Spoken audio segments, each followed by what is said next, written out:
उदालगुरि जिल्ला committee UPPL आरो भैरबकुंड block committee UPPL बे मोननैनि जथाय नाजानायाव नागरिकफोरनि मोनसे जथुम्माय खुंनाय जादों आरो बेवहाय जोंहा मोननै थांखि मोनसे जाबाय रायजो राजाफोरनो आसलते मोनथामानो मोननैल' नङा मोनसे जाबाय रायजो राजाफोरनो इउपिपिएल थांनाय आरायता बोसोराव मा मा खामानि मावदों बेखौ मिथिहोनाय गुबुन मोनसे जाबाय फैगौ पार्लियामेन्ट इलेक्शन जागोन बेखौबो बेखौ लानानै रायजोफोरखौ एसे सांग्रां खालामनाय आरो थामथि जिथु थांखि बेनो जाबाय हाग्रामा महिलारिया बावैसो इलेक्शन कमिशना जि ड्राफ्ट डिलिमिटेशननि जिथु रिपर्ट होदों बिनि सायाव जिथु नंखाय बाथ्रा बुंनानै रायजोफोरखौ गोरोन्थि लामाजों दैदेन नागिरनाय बेखौ क्लेरिफिकेसन होनाय बेखौ बुंफोरथि होनाय हिसाबै जों बे दिनैनि सिटिजेन्स एसेम्बलिखौ खुंनाय जादों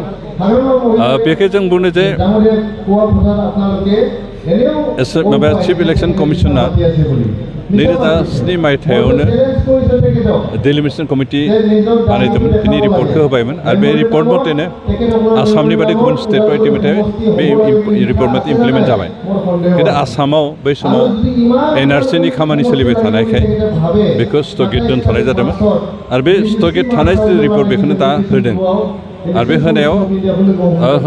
थिग रिपर्ट होनायनि सिगाङावनो बिभिन्न दल संगठनखौ लिंहरनानै बिथांमोननि गभर्नमेन्टफोरखौ लादोंमोन जे रिपर्ट होनायनि सिगाङावनो रायजोफ्रा मा मा लुगैयो गाव गावनि एलेकाखौ लानाय बे मथे दा माबादोंमोन जोंनो हियारिं लादोंमन आरो जोंनि इउपिपिएलनिफ्रायबो बा बिपिएफ अन्यान्य राजनितिक दलाबो बे हियारिं समाव गाव गावनि दाबिखौ जनायहैदोंमोन आरो बेखौ जोंनि इउपिपिएलनि दाबियानो बेनोमोन जे बिटिआर ओनसोलखौ लानानै मोननै पार्लियामेन्टारि सिट जानांगौ समस्ति जानांगौ आरो बेनिनो मोननैबो एसटि जानांगौ बे मोनसे दाबिमोन क'क्राझार थाखाबाय आरो क'क्राझारनि बादैबो क'क्राझार आरो उदालगुरिबो मोननै पार्लियामेन्टारि समस्ति जानांगौ बे होननानै जों दाबि खालामदोंमोन बेनिफ्राय बिटिआर ओनसोलनि सिमानि भितरावनो एसेम्ब्लिनि समस्तिफोर जानांगौ होननानै दाबि खालामदोंमोन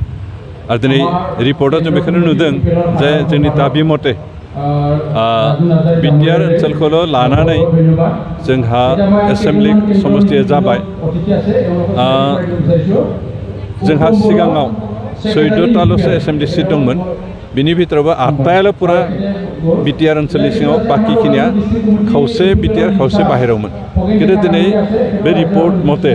जोंहा 15ता समस्ति जाबाय बिटिआर ओनसोलाव आरो बे गासैबो समस्तियानो बिटिआरनि सिमानि गेजेरावनो बेखौ जोंहा लाब जादों मोनसे समस्ति जोंहा बांबाय 14तानि जायगायाव जोंहा 15ता जाबाय आरो बेखौ जोंनि थाखाय गोजोनथाव बाथ्रा दिनै हाग्रामा महिलारि बेफोरखौ जानकारी थादों आरो जिहेतु बिथाङा रिपर्टखौ मोजांखौनो नायाखैबो जानो हागौ बेनिफ्राय जोंनि जि मोननै दाबिमोन मोननै पार्लियामेन्ट सिट जानांगौ होननानै बिनि भितराव जों बिटिसि सिमानि भितरावनो जानांगौ होननानै दाबि खालामदों खिन्थु बे जाफुंनाय जायाखिसै कारण जितु उदालगुरि पार्लियामेन्ट सिट जानांगौ होनना बुंदों बेयो दासिमहालागै दरं होननानै ओंखारदों खिन्थु जों आसा खालामदों बे उदालगुरियानो जागोन कारण जोंनो एसुरेन्स होदों बेनिफ्राय जोंहा सिमाया जितु पार्लियामेन्ट सिट मोननै बेयो बिटिआर ओनसोलखौ लानो जानांगौ खिन्थु क'क्राझारावबो एसे सिगांनि मथेनो जाबाय बिटिआर ओनसोल एसे बाहेरनि हाबदों खिन्थु उदालगुरि जितु समस्ति जागोन बेयो बिटिआरनि 6ता एसेम्ब्लि समस्ति आरो बिटिआरनि बाहेरनि मोनबा समस्ति गासै 11ता समस्ति लानाय जागोन खिन्थु नामा जोंना उदालगुरियानो जागोन बेनिखायनो बेयावबो जों साक्सेस जादों मोननैखौबो एसटि जानांगौ होनना जों दाबि खालामदों खिन्थु मोननै जायाखिसै मोनसे क'क्राझारावल' एसटि जाबाय आरो जियानो जाथों जों बे रिपर्टनिफ्राय जोंहा जथेस्थ' लाब जादों आरो बेनिखायनो जों गोजोननाय मोन्दों खिन्थु हाग्रामा महिलारि बेखौ लानानै जिबायदि खेंख्रा बाथ्रा बुंनाय रायजोफोरखौ फुस्लायनो नाजादों बेखौ जों सोंखारिदों आरो बिथांखौनो जों साक्सेस जानाय नङा कारण दिनै इउपिपिएलआ थांनाय 2 खावसे बोसोर सरकार सालायनाय जिखिनि खामानि मावदों जिखिनि डेभेलपमेन्ट रायजोफ्रा मोन्दों हाग्रामा महिलारि बेखौ नायनानै एसे खर' गरम जादों कारण बिथाङा 17 बोसोर बेबायदि खामानि मावनो हायाखैमोन बेनिखायनो बोरैहाय थगाय थुसे रायजोफोरखौ गावजों खालामफानो हागोन बोरै गादियाव फैनो हागोन बिदि खर' जन्था खालामनानै नंखाय बाथ्राजों रायजोफोरखौ थगायनाय जादों आरो जों बुंनो जे बिथाङा खुनुदिन साक्सेस जाया हाग्रामाया खुनुदिन गादि मोनफिना आनखि नेक्स्ट इलेक्शनाव हयथ' हाग्रामानि जितु एक्जिस्टेन्स बेनो टटेलि जोबहैनो हागौ हाग्रामा महिलारिखौ लानानै जे धरना होबाय थादों माहारियारि थुनलाइ आफादफोरनि सोमोन्दै बे नाटक जानानै आरो उदालगुरि बियाब जायैया एबसु आरो इउपिपिएलआ इलेक्शन कमिशना मोनसे इन्डिपेन्डेन्ट अर्गेनाइजेसन सरकारनि आरो बियो कन्स्टिटिउसनाव जिबायदि प्रभिजन दं बिनि सायाव सम्पूर्ण फोथायनानै बिश्वास खालामनानै बिथांमोना डिसिसनखौ लायो इलेक्शन कमिशनखौ प्रधानमन्त्रियाबो बोसोन होनानै गावनि गोसो मथे बाहायनो हाया राष्ट्रपतियाबो हाया कुनु राजनिति दल हाया कुनु अफिसारानो हाया बे कन्स्टिटिउसना जिबायदि बेखौ नोजोर होनानै कन्स्टिटिउसना थोननाय मथे खामानि मावो आरो बे रावनिबो बोसोन लाया बेनिखायनो हाग्रामा महिलारि जिथु दाय जाबसिन नागिरनाय जे आबसु आरो इउपिपिएलनि दैदेनगिरि प्रमद बर'आनो इलेक्शन कमिशनाव फिदिंनानै बेबायदि रिपर्ट बर'फ्रा लुगैनाय बायदि जाहोआखै होननानै जिथु बुंदों बे सम्पूर्ण मिसा बेसलेस कारण बिथाङा कन्स्टिटिउसन मिथिया कन्स्टिटिउसन प्रभिजननि मिथिया इलेक्शन कमिशननि जिथु अथरिटि जिथु पावार बेखौबो जेबो रोङा आरो बेनिखायनो जानला मोनला स्टेटमेन्ट होनानै गाव जे जाम्बा बेखौसो प्रमान होदों